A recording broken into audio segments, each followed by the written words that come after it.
नमस्कार दोस्तों, स्वागत है आपका मेरे चैनल गृह लक्ष्मी में। आज मैं आप लोगों को बताने वाली हूँ, अगर भगवान शिव ने यह कहानी ना सुनाई होती तो अमरनाथ गुफा ना होता।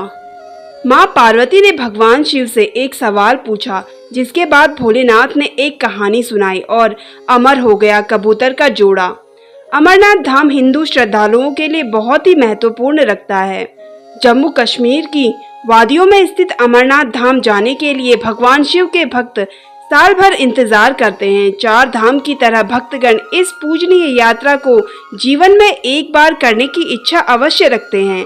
अमरनाथ यात्रा के बारे में कहा जाता है कि यहाँ भोले की मर्जी के बिना भक्त नहीं पहुँच पाते हैं। जिसे भगवान शिव बुलाना चाहते हैं वही उनके दर्शन कर पाते हैं। अमरनाथ यात्रा हर साल जून जुलाई के महीने में शुरू होती है। अमरनाथ की यात्रा बेहद रोमांचक है, क्योंकि यह यात्रा धरती पर स्वर्ग की जैसी है। हिमालय की गोद में स्थित अमरनाथ हिंदुओं का सबसे ज्यादा आस्था वाला पवित्र तीर्थ स्थल है। अमरनाथ की खासियत पवित्र गुफा में बर्फ से शिवलिंग का बनना है। प्राकृतिक हिम से बनने के कारण ही इसे हिमानी शिवलिंग या बर्फानी बाबा के नाम से भी जाना जाता है। आगे जानेंगे भगवान शिव ने बताया अमर होने का रहस्य। अमरनाथ हिंदू के दो शब्द अमर अर्थात अनश्वर और नाथ अर्थात भगवान को जोड़ने से बनता है। एक पौराणिक कथा के अनुसार जब देवी पार्वती ने भगवान शिव से अमरत्व के रहस्य को प्रकट करने के लिए कहा, जो वह उनसे लंबे समय से छुपा रहे थे, तो यह रहस्य बताने के लिए भगवान शिव पार्वती को हिमालय की इस गुफा में ले गए, ताकि उनका यह रहस्य कोई भी ना सुन पाए। और यही भगवान शिव ने देवी पार्वती को अमरत्व का रहस्य बताया। पुराणों में वर्णित है कि एक बार माता पार्वती ने भगवान शिव से पूछा, आप अजर अमर है और मुझे हर जन्म के बाद नए स्वरूप में आकर फिर से वर्षों की कठोर तपस्या के बाद आपको प्राप्त करना होता है। मेरी इतनी कठोर परीक्षा क्यों? और आपके कंठ में पड़ी यह नरमुंड माला तथा आपके अमर होने का रहस्य क्या है?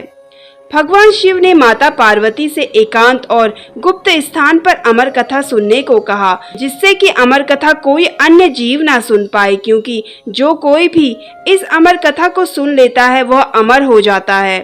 पुराणों के मुताबिक शिव ने पार्वती को इसी परम पावन अमरनाथ की गुफा में अपनी साधना की अमर कथा सुनाई थी, जिसे हम अमरत्व कहते हैं। कहते हैं भगवान भोलेनाथ ने अपनी सवारी नंदी को पहलगांव पर छोड़ दिया, जटाओं से चंद्रमा को चंदवाड़ी में अलग कर दिया और गंगा जी को पंचतरणी में तथा कंठाभूषण सर्पों को शेषनाग पर छोड़ दिया। इस प्रकार इस पड़ाव का नाम शेषनाग पड़ा।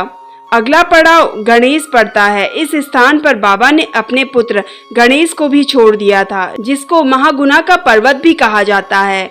पिस्सू घाटी में पिस्सू नामक कीड़े का भी त्याग कर दिया था। इस प्रकार महादेव ने जीवनदायिनी पांचों तत्वों को भी अपने से अलग कर दिया। इसके बाद माँ पार्वती साथ उन्होंने गुप्त गुफा में प्रवेश किया। अमर कथा माँ पार्वती को सुनाना शुरू कर दिया।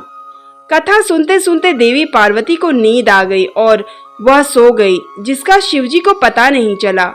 भगवान शिव अमर होने की कथा सुनाते रहे। उस समय दो सफेद कबूतर शिवजी से कथा सुन रहे थे और बीच बीच में गू गू की आवाज निकाल रहे थे। भगवान शिव को लगा कि माता पार्वती कथा सुन रही है और बीच बीच में हुंकार भर रही है। इस तरह दोनों कबूतर ने अमर होने की पूरी कथा सुन ली।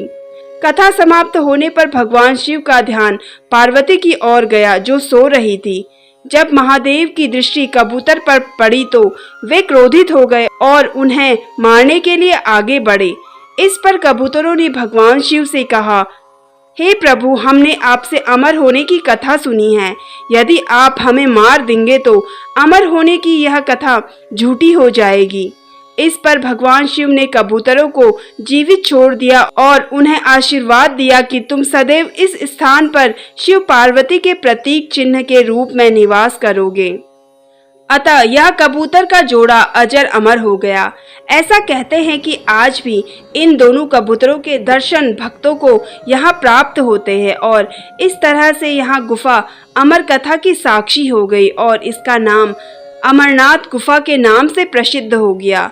तो दोस्तों, ये थी कुछ अमरनाथ की महत्वपूर्ण जानकारी। कैसा लगा आपको कमेंट करके ज़रूर बताइए, और अगर आप मेरे चैनल पर नए हैं तो मेरे चैनल को सब्सक्राइब कर लीजिए। धन्यवाद।